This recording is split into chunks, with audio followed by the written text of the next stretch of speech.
Hey, salut les Sagittaires, c'est Delphine. On se retrouve aujourd'hui pour votre guidance hebdomadaire, semaine du 3 au 9 mars 2025.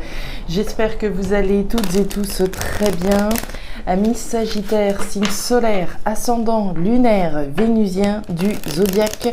On va donc aller regarder vos messages comme chaque semaine dans les thématiques émotionnelles, l'affectif, le sentimental, tout ce qui touche au cœur, à l'affect, au sentiment, et le pro, les activités, le matériel, le concret, la matière. Comme toujours, on garde son bon discernement. C'est une guidance générale bien entendu, on est sur YouTube. Je vous invite donc à prendre le ou les messages s'ils résonnent et puis à les laisser tout simplement à un autre ou une autre Sagittaire dans le cas contraire. On démarre tout de suite les Sagittaires avec l'oracle G, on enchaîne avec l'oracle des îles et on conclut avec le tarot créole. C'est parti les Sagittaires, semaine du 3 au 9 mars. Alors, on démarre avec le papillon, le joli papillon. Papillon qui vient nous parler de croissance et d'évolution. Alors, de croissance et d'évolution de qui, de quoi? Est-ce qu'on nous parle de votre propre croissance, de votre propre évolution? C'est possible. Croissance, évolution d'une relation, pourquoi pas? D'une situation dans le contexte professionnel, on évolue, on grandit. Alors pour toi-même, vis-à-vis d'un boulot, dans le cadre d'une relation, pourquoi pas l'évolution des finances, que je vous souhaite évidemment positive. Énergie du papillon, énergie positive. Donc on est plutôt sur quelque chose de joli. On va voir à quel niveau. L'énergie du jeune homme nous parle alors des enfants. D'une part, d'une situation peut-être qui évolue positivement en lien avec nos enfants, les liens se développent joliment, donc très bien, ça peut faire référence aux enfants. Mais l'énergie du jeune homme vient nous parler, alors peut-être d'une situation où il est en lien avec quelqu'un de plus jeune que vous, pas forcément vos enfants, mais peut-être qu'on a un compagnon ou une compagne, plus jeune que nous et avec qui la situation, la relation évolue, pourquoi pas. Mais l'énergie du jeune homme, là où je veux en venir, c'est l'énergie de la nouveauté, les enfants incarnent la nouveauté. Donc peut-être qu'on est en train d'évoluer à travers quelque chose de nouveau. Voilà, ça fait, je sais pas moi, 6 mois que je suis dans une nouvelle boîte, que j'évolue au sein d'une entreprise à travers quelque chose de nouveau. Donc quelque chose de joli dans tous les cas, en lien avec les enfants ou avec quelque chose de nouveau, quelqu'un de jeune ou quelque chose de nouveau. Wouh! L'étoile. Alors, l'étoile, les Sagittaires, c'est la validation de l'univers. C'est la protection de l'univers. Quand on parle de protection de l'univers, on va venir quand même souligner le fait que la protection, elle est là, elle est sur vous et sur l'évolution d'une situation ou d'une relation. Oui, sous réserve quand même qu'on fasse les efforts. L'énergie de l'étoile, si on reste dans son canapé 365 jours par an, il y a peu de chances que les choses, elles évoluent, d'accord? Ici, à partir du moment où on se donne la peine, qu'on fait les efforts, l'univers soutient, l'univers protège la croissance, l'évolution de ce dans quoi vous êtes, vis-à-vis de quelqu'un peut-être de plus jeune ou quelque chose de nouveau. Allez, on enchaîne. Bah ouais, c'est bien ce que je suis en train de vous dire. La carte du moulin. Votre capacité à faire bouger les choses, c'est de ma capacité dont il est question. Le moulin, c'est le pouvoir de transformation. Mais je suis à la barre, je me donne les moyens de transformer une situation, de la faire évoluer de la manière dont je le souhaite. À partir du moment où je me donne les moyens, il n'y a aucune raison que ça ne fonctionne pas ici. On enchaîne avec le tarot créole pour les Sagittaires, le moulin, le pouvoir de transformation, votre capacité à faire bouger les choses, à modifier ce qui est et à le transformer de la manière dont vous le souhaitez, j'ai envie de dire de transformer vos rêves, vos espoirs qu'on a vus avec l'étoile en réalité. Allez, on continue. Pour nos Sagittaires. On nous parle des requins. Alors, les requins, c'est le conflit, les disputes. Le conflit, les disputes, ça peut être à l'intérieur de soi, d'accord? On peut être en conflit à l'intérieur de soi par rapport à X raisons, d'accord?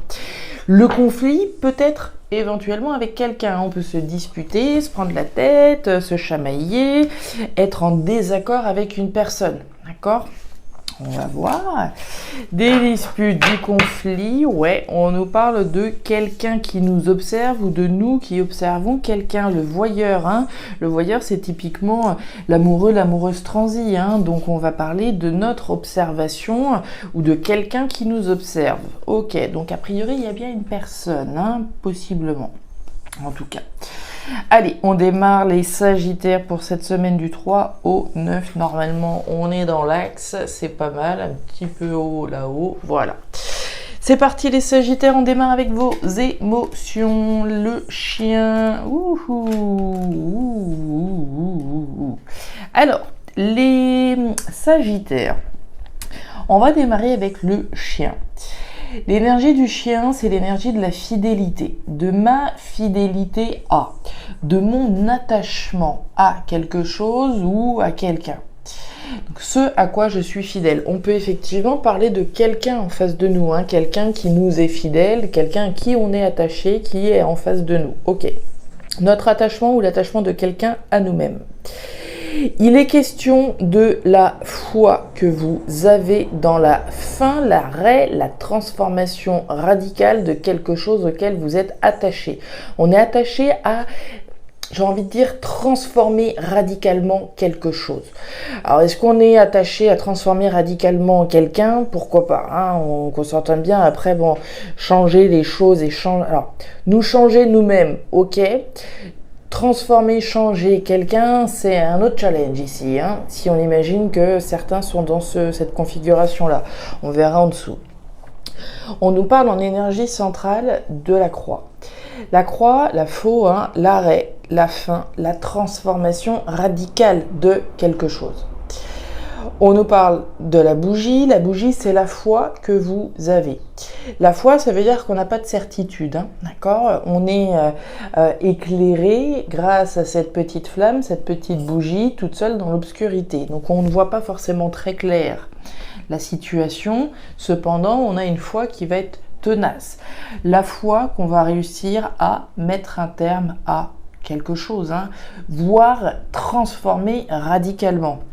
Vous êtes attaché ici pour moi à faire en sorte qu'une situation ou une relation soit radicalement transformée, voire qu'il y ait un terme à une situation.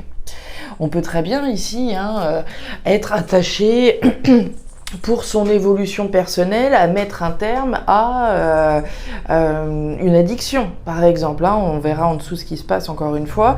Mais on est attaché ici à mettre un terme ou à transformer quelque chose. Voir quelqu'un, hein, on a peut-être à cœur de transformer une personne, on verra. On peut être attaché, encore une fois, à mettre un terme à un logement, à mettre un terme à une relation, à ce que vous voudrez. On va aller voir en dessous. Ouais, la fleur d'hibiscus, l'énergie des outils et la carte de la sécheresse. Bon, sous la carte de la bougie, on retrouve la sécheresse. La sécheresse, c'est l'insatisfaction, c'est le manque et la frustration.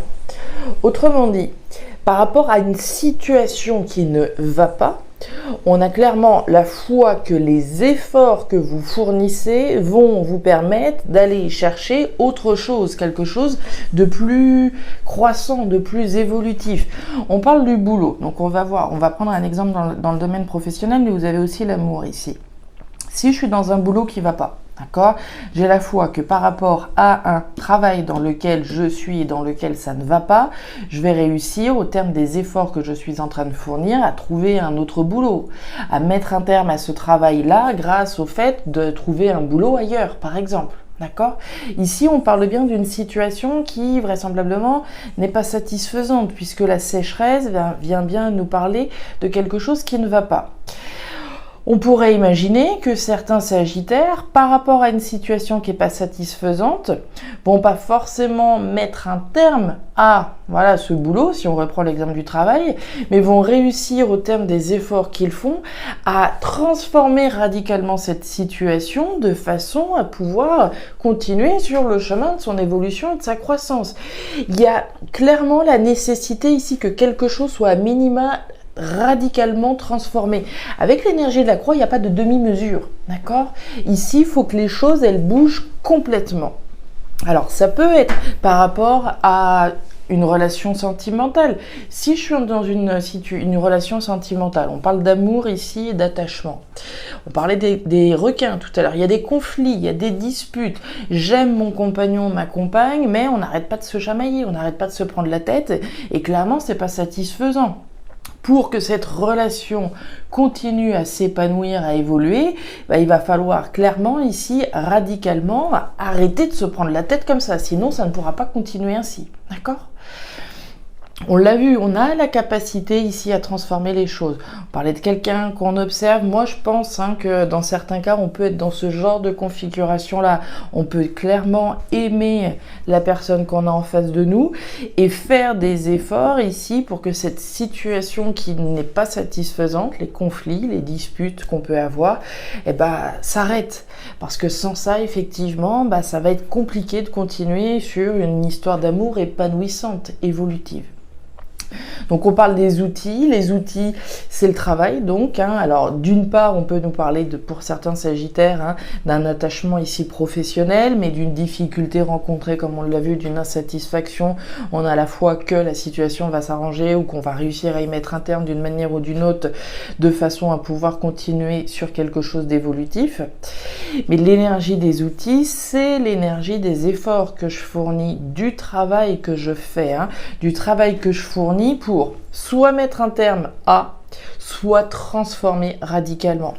L'énergie des outils, c'est l'énergie du travail sur soi également. Ici, on peut travailler sur soi, faire des efforts, être vraiment investi ici dans des efforts de manière à pouvoir radicalement transformer une situation. Puis on nous parle donc de la fleur d'hibiscus. La fleur d'hibiscus, c'est l'amour, c'est notre attachement, encore une fois, à quelqu'un. C'est l'amour, c'est les sentiments, c'est ce qui me plaît, c'est ce dans quoi je m'épanouis émotionnellement. Donc on l'a vu, ici on est attaché à quelque chose qui nous plaît, mais en même quelque chose ou quelqu'un, mais considérant l'insatisfaction, le manque ou la frustration qu'on peut avoir, ici, on voit bien que vous faites des efforts, soit pour mettre un terme à une situation, soit pour la transformer radicalement. Vous en avez la capacité, d'accord ? Vous en avez clairement la capacité ici. Allez, on continue. Ok, alors, thématique pro-matériel. On démarre avec la chauve-souris. La chauve-souris, ce sont les peurs que vous avez. Les peurs, c'est du mental automatiquement. L'énergie de la chauve-souris, c'est les peurs que quelque chose ne va pas, n'ira pas, la peur que quelque chose que j'ai fait ne va pas fonctionner. Voilà, 1001 peurs. On nous parle de peurs qui concernent le parchemin. Le parchemin, c'est le contrat, c'est l'engagement, c'est la signature. Alors on peut avoir peur ici qu'un document ne soit pas signé, par exemple. Un document, par exemple, par rapport à un logement. Si j'essaye de vendre une maison, on peut avoir peur que l'acheteur potentiel au dernier moment ne signe pas. On a des peurs ici qui concernent certainement un document qui doit être signé, voire un engagement qui a été pris à un moment donné. L'énergie du parchemin, c'est l'engagement. L'engagement, la signature. L'engagement, il peut être très concret, très formel.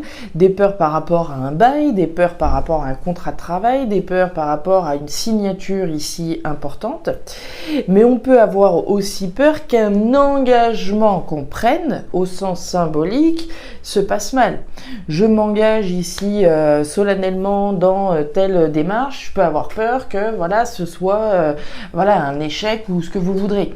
Des peurs par rapport à un engagement pris sur le plan symbolique ou sur le plan physique. Et puis on nous parle du foyer. Le foyer va nous parler de la maison, du foyer, de l'habitat. Donc des peurs qui peuvent concerner effectivement un bail, une signature qui concernerait le logement. L'énergie du foyer nous parle de tout ce qui se passe au fond de vous. Bon, au fond de vous, on a bien compris que vous avez des peurs. Les peurs peuvent concerner les passions que l'on a. Si je veux effectivement ici m'engager solennellement à travailler dans ce qui me passionne, je peux avoir peur de la décision d'engagement que je prends. Je m'engage à faire ce qui me passionne, à me diriger pleinement dedans, à faire ce pourquoi je brûle, etc. Je peux avoir peur de l'engagement que je prends. sur le plan symbolique, sur le plan ici des actions que je vais entreprendre pour concrétiser véritablement ce qui me passionne. Tout à l'heure, on parlait d'une insatisfaction qu'on pouvait avoir, notamment sur le plan professionnel. Si je fais des efforts pour mettre un terme à un boulot dans lequel je ne m'épanouis pas, d'accord, pour me diriger véritablement vers ce que j'aime, je peux avoir peur que l'engagement que je prenne de me diriger vers ce qui me passionne, pour une raison ou pour une autre, ça ne fonctionne pas. Le marché, ouais, le carnaval et la carte de la baleine. Bon, il y a une décision ici. La carte du marché, c'est la carte du choix de la décision. Alors, le choix de la décision, vous êtes peut-être précisément devant aujourd'hui. On a peur qu'une décision qu'on doit prendre, de prendre la mauvaise décision, c'est ce que j'étais en train de vous dire. Mais on peut avoir peur qu'une décision qu'on a prise par le passé ne nous permette pas de récolter notre croissance et notre évolution comme on l'a vu avec le papillon. Donc des peurs qui concernent un choix, une décision. La décision ici de s'engager dans quelque chose de manière durable pour vous procurer beaucoup de joie, beaucoup de bonheur. On nous parle du carnaval. Le carnaval, c'est la grande joie, c'est la grande fête. Ici, on peut avoir peur, comme je vous le disais, que par rapport à la signature peut-être d'un bail ou de la vente d'une maison ne se conclue pas. Il est question d'une grande joie qui concerne un engagement qu'on prend. Donc, ou qu'une signature qu'on réalise. Donc, soit on a peur effectivement qu'un engagement sur le plan symbolique que je prends, d'accord, par exemple de me diriger dans ce qui me passionne, ça ne fonctionne pas et ça ne m'apporte pas la joie, le bonheur auquel j'aspire. Soit on a peur effectivement qu'une signature n'ait pas lieu. Une signature qui pourrait encore une fois vous apporter beaucoup de joie. On nous parle de la baleine, on nous parle de durabilité et de viabilité. Donc l'engagement qui est pris là, que ce soit par rapport à la signature d'un bien, d'accord, d'immobilier, d'habitat, ou sur le plan de la passion, on est bien sur quelque chose qui aura un impact durable dans votre vie, un impact sur la viabilité ici de votre avenir et de votre épanouissement sur le plan donc professionnel, matériel. Et oui, on reparle des peurs. La carte du sous-couillant, les peurs. Donc là, on voit clairement. Mais en même temps, c'est pas très étonnant. Si on fait le lien avec ce qui se passe au-dessus, on parlait de votre foi. C'est ce que je vous disais. La foi, on n'a pas de certitude. C'est juste cette petite flamme-là qui brille et qui nous anime finalement. Pour laquelle, voilà, on va se diriger. On est animé par sa foi, oui, mais on a aussi toutes ces peurs. La peur de prendre la mauvaise décision, la peur qu'à un moment donné, quelque chose va mal se passer. Faites-vous confiance. Vous avez les capacités ici pour aller vers quelque chose de nouveau, que ce soit sur le plan sentimental, sur le plan professionnel ou sur le plan matériel. Voilà les Sagittaires, les messages que j'avais pour vous pour cette nouvelle semaine. Alors, je ne sais pas si ça va vous parler et j'espère avoir été claire dans la retransmission des messages. Si ces messages, encore une fois, ont trouvé de la résonance, je vous invite à me laisser un petit commentaire en bas de la vidéo, à regarder comme toujours votre signe ascendant, lunaire, vénusien pour avoir une lecture qui soit un petit peu plus personnalisée à votre profil. Et enfin, si vous le souhaitez, vous pouvez également me joindre à guidance-delphes@gmail.com. Je vous souhaite une très jolie semaine, les Sagittaires, le meilleur pour la suite. Prenez grand soin de vous. Au revoir.